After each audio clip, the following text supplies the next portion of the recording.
Mr. Chairman, the progressive wage model has benefited many lower-wage Singaporean workers. We support this as workers deserve to be paid living wages. However, I have some questions today about the long-term sustainability of the Progressive Wage Credit Scheme, PWCS, in the context of our overall economy and what MOF's view is, given the Ministry's role in managing Singapore's fiscal policies prudently. Since the wage credit scheme was started in 2013 as a temporary 3-year measure to support the progressive wage model, it has been repeatedly extended and expanded. This has now evolved into the PWCS with an allocation of $9 billion from 2022 to 2026 to this temporary measure first introduced 12 years ago. The original WCS co-funding of 40% was supposed to end by 2017, but was instead extended multiple times. Similarly, PWCS co-funding increased from planned levels of 30 to 50% to 45 to 75% in 2022 to 2023. In 2024, instead of decreasing to 15 to 30%, it was raised to 30 to 50%. I'm concerned about the ongoing extension of what was presented as temporary support. In its Budget 2025 wish list, the Singapore National Employers Federation asked that the co-funding of wage increases continue beyond 2026, suggesting a growing dependency on these subsidies. How did our economy get to the point where our businesses rely so on such wage support? This goes beyond labour policy, and I hope for more clarity on how MOF intends to structure an exit plan with firm targets that takes into account a whole-of-economy approach. A clear exit plan from the PWCS has to also take into consideration the overall structure of the economy, projections of where we are headed, and contain the right ingredients to allow businesses and our overall fiscal structure to remain sustainable in the long run. This would include having a hard look at our overall cost structure beyond labour, including our land policies. With economic disruptions becoming more frequent, will we keep returning to wage subsidies whenever sectors face challenges? What signals does this send to businesses about long-term planning and productivity investments? I would like to ask, 1, what metrics will determine when these temporary wage subsidies will be phased out? 2, has MOF analysed how these subsidies might affect employers' incentives to invest in productivity improvements, and not just in the sense of skills upgrading, but also in capital goods investment? 3, what is the government's transition strategy towards sustainable wages that align with our broader economic objectives? While we support wage improvements for workers, we need greater certainty about how these temporary measures fit into Singapore's long-term fiscal and economic policy. Both workers and businesses deserve a clear roadmap for the future beyond the current repeated ad hoc extensions of the supposedly temporary measures. Thank you. Ms. He Ting Ru asked about the Progressive Wage Credit Scheme, or PWCS.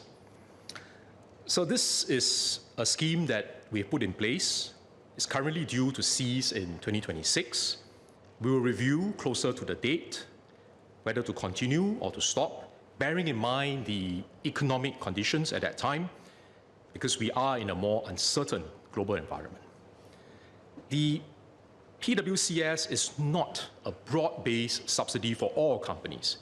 To get PWCS, the employer has to pay their low-wage workers a wage increase. Then they can qualify to get this co-funding from government. So the purpose is for the government to co-fund and to share some of the costs of helping our low-wage workers to earn a higher income, because we want employers to pay their low-wage workers a higher salary. We share with the employers part of this cost of paying the low-wage workers a higher salary. And this is an important part of our social compact, which I think Ms. He will agree. And I don't think Ms. He is suggesting that we should stop providing support for employers, especially our SMEs. I'm quite confident she's not saying that. And if I take a look at the other schemes that we have in place to improve productivity, which I also agree with Ms. He is an important priority.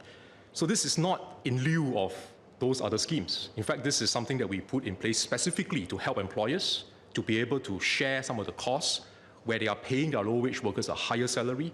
But on productivity, we have many other schemes that we will continue to work through our TACs, our industry associations, with our companies, as well as with our labour movement through the CTCs, to be able to help companies to improve productivity. Because I agree with Ms. He that the wage increases, to be sustainable, must go together with productivity improvements.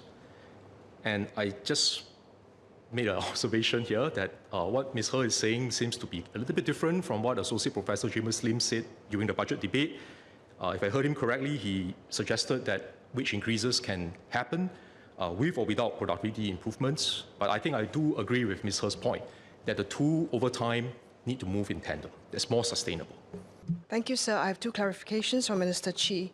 I wish to clarify with the Minister that I did not make a general statement about productivity and wages in my cut, but when I mentioned productivity, that was specific to my seeking clarification from the Minister about whether there has been any analysis done about what effects the program has had on employers investing in productivity improvements beyond skills upgrading. There was no contradiction with my colleague's budget intervention in this, and he said that wages need to catch up with productivity gains that have already occurred. And on this point, can the Minister share if this analysis has been done? My second clarification is that a point I also made in my cut. I note the Minister had said that a decision will be made in due course and closer to the time about whether to extend the PWCS beyond 2026. As mentioned in my cut, can the Minister share with us what are the metrics used to determine whether or not to exit the program? My concern here is that the uncertainty about whether the scheme will be extended will make businesses currently on the scheme more cautious and less keen to take action to either invest in or increase wages now, and will delay any such decisions until they hear the next announcement. Thank you. Minister Chee.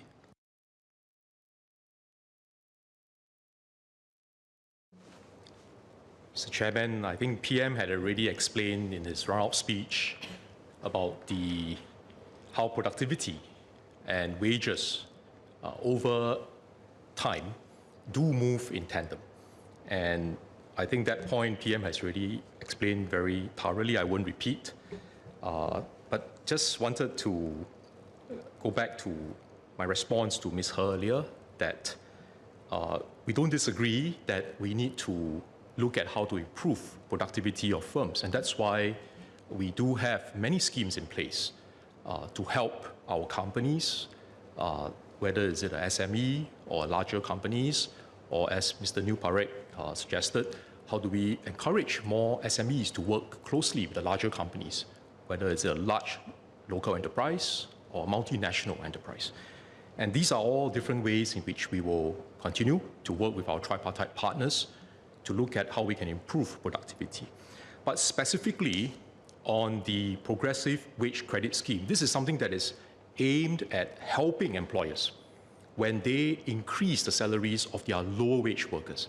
So it is not a broad-based subsidy, as I explained earlier, but it is to help to co-share, for government to co-share some of the cost increases that employers would otherwise have to face when they are trying to help their lower wage workers to earn a higher salary.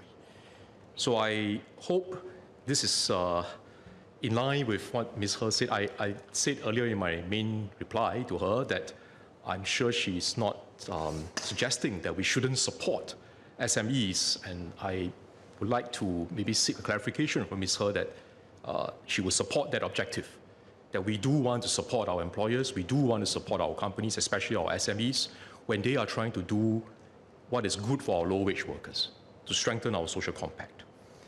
Mr. Chairman, the decision to extend or not to extend the PWCS, we will make that decision closer to the 2026 when this scheme is due to cease. I think it's difficult to say we will end it if the following boxes are checked, because we have to look at the situation at that time. There are a lot of uncertainties in our operating environment globally, and the challenges that our companies will face. I think it's something which we do need to consult with our tripartite partners before making that decision. But I also don't fully agree, Mr. Chairman, with Ms. He's framing that just because we are providing this support for our SMEs to help them to co-fund, not fully fund, but to co-fund some of the cost increases for low-wage workers earning a higher income, that they will then not want to improve productivity. I don't think that is the way the businesses would respond to the various schemes and incentives.